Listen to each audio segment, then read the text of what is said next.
I love Ian McDiarmid as Emperor Palpatine is amazing. He was quoted recently in a story in Variety.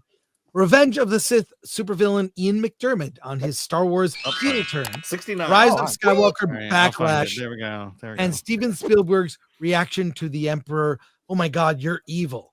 So one thing we know about the Emperor, he's had sex. We know because he has a granddaughter. Oh my God, that face is really. Oh man. Okay.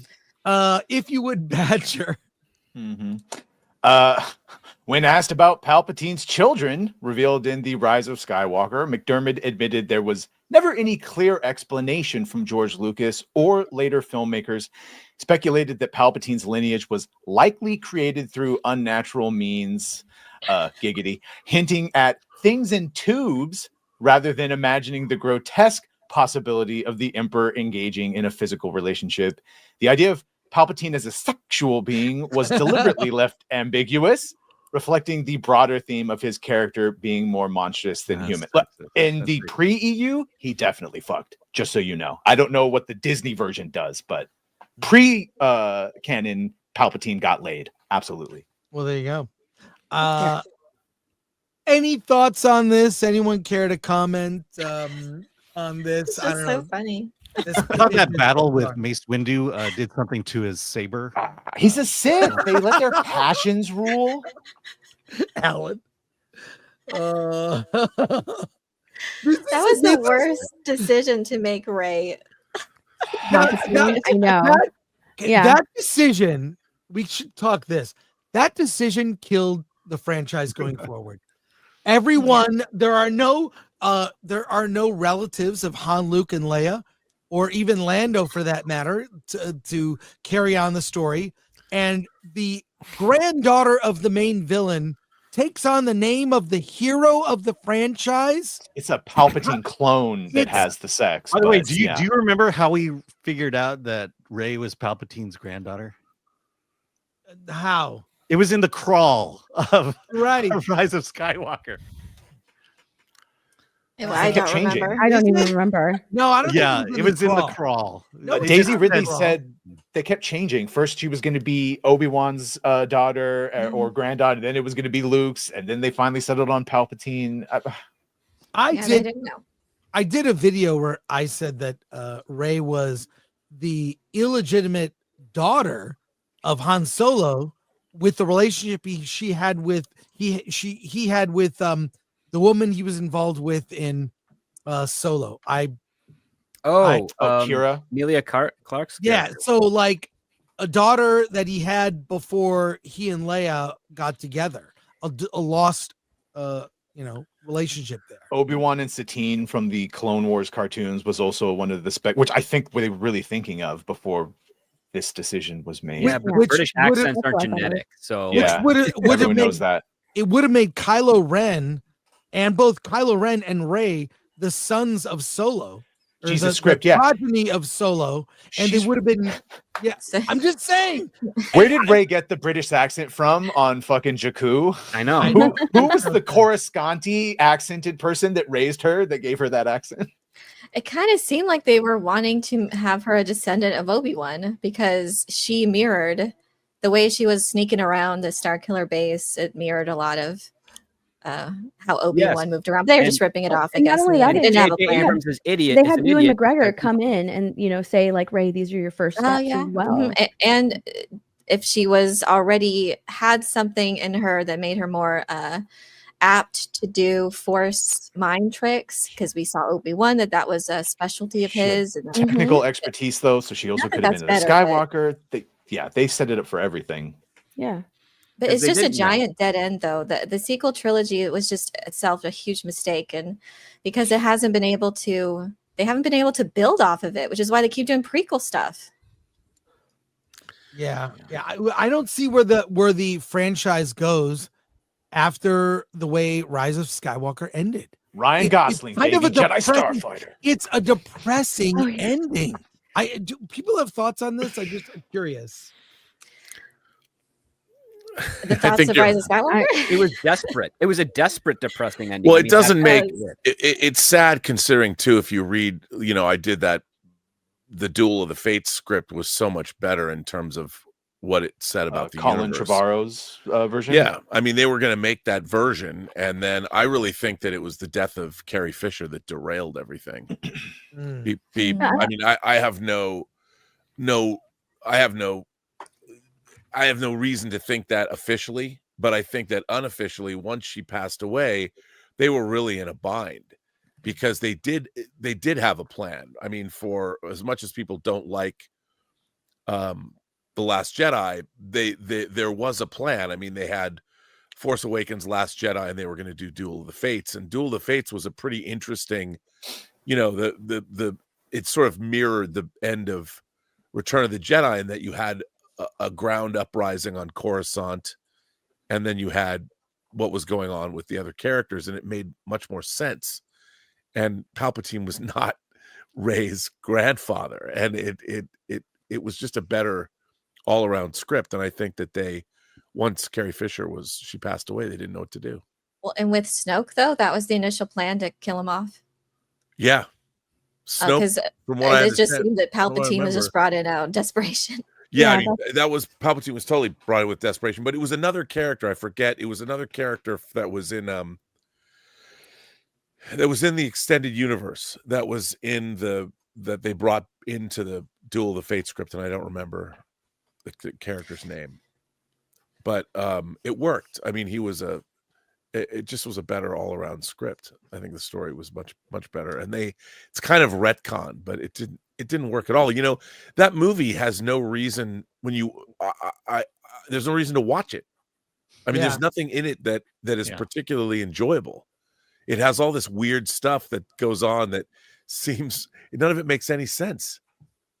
You're watching them, the whole scene when they find the wreckage of the Death Star, and they have the little viewfinder that's supposed to, like, it's wreckage in the water that doesn't move. They knew how it would break apart and where it would settle and continental drift. It's the most ridiculous. That movie is the most ludicrous. You watch it and you're like, wait, none of this makes any sense at all.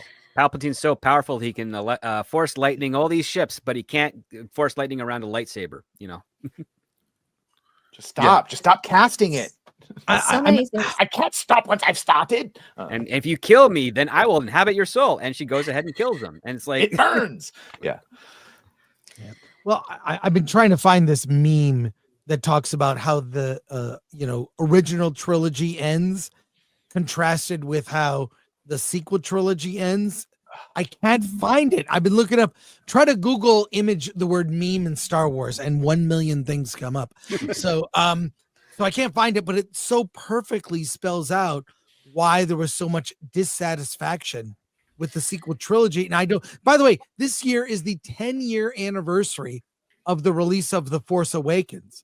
And I remember being confused that all my friends, I'm not sure if you were there, Rob, but it was at the ArcLight. Yeah, I was there. Night, the Dome. A lot of familiar people we know were there, and people loved it. And I was like, I did not like this. Why do people love? I didn't either. Oh, okay, good. You were so reminded. No, I think we were all there having these conversations too. Like, yes, we were doing verses before we were doing verses, basically. But yeah, it was not an exhilarating experience. And then, of course, I think The Last Jedi is probably the best of the sequel trilogy. Now, that's not saying much in retrospect. I thought at least felt like it was leading to something. And that's my controversial take. Well, I think the real problem with the whole sequel trilogy is that it was all done better in the comics and the extended universe, the books. True. The Legends books. I mean, it was by a wide margin. Yeah, like you go close. Back and there's not even the stuff that went on in the Legends books and the comics were infinitely better by a magnitude of 1,000. Agreed. And that's what was so perplexing to me about the Force Awakens. When I watched this, I'm like, how do you not, if you have all this material available to you to look at and to consume, how do you not do that? how do you go back? I mean, I blame, by the way, I blame Disney, because I think that there was a corporate mandate that said, look, we need to have our own Star Wars. They wanted to sort of do a soft reboot of Star Wars that would be theirs. So it was kind of mandated that we're going to sort of make something like the original Star Wars, I guess, because there's too many, the patterns are too close to the original. And there was no effort made. How do you bring back all your legacy characters and never have them do anything together? It's the Galaxy's Edge thing, Robert, where they were like going to have the actual Tatooine and all the lands we liked, and Kathy goes, "Well, why would we do that? We already got those people. We need to do our Disney Star Wars."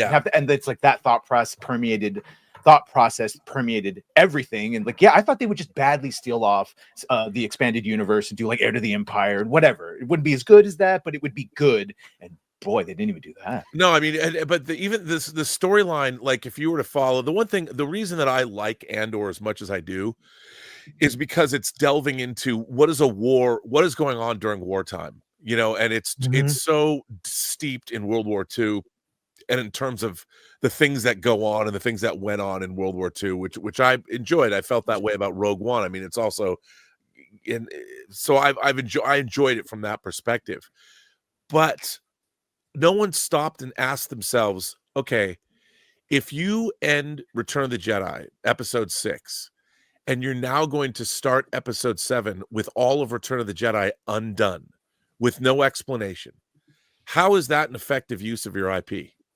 Because if you're going to watch all these in succession, you watch episodes 1 through 6, let's say you're a kid watching Star Wars for the first time. When you watch episode 7, any kid's going to be like, what is this garbage? You're asking me to believe that I've just watched 6 movies about this conflict and it was resolved, and now in the next movie you're asking me to believe that my heroes allowed the galaxy to turn to shit in the intervening years? I mean, that makes the entirety of Star Wars stupid. It makes and no one thought, I mean, what it should have been was you should have watched our characters, the galaxy was 30 years older.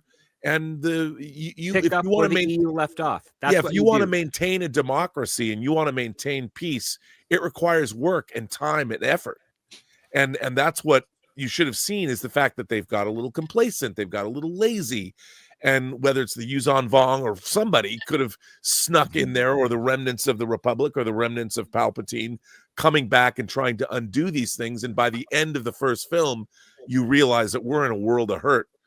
And blow things up that way, and then you've got 2 more movies to resolve what's happening, where we need more Jedi, we need more people. I mean, I don't know why they came up with that. I don't even know if I was a kid watching Star Wars for the first time today, and it was my favorite thing in the world, starting with episode 1, and I got to episode 7, I would throw things at the TV if I was 8 years old. That's not Luke. Yeah. Throws the lightsaber off. It's like, but we just saw him. Yeah, but there's no, and you look at that, and the blame on that. How do you allow that to happen? Whether it's Kathleen Kennedy or Disney, probably a combination of the two. That and J.J. Abrams, who wrote that script with Lawrence Kasdan. How do they allow that to occur?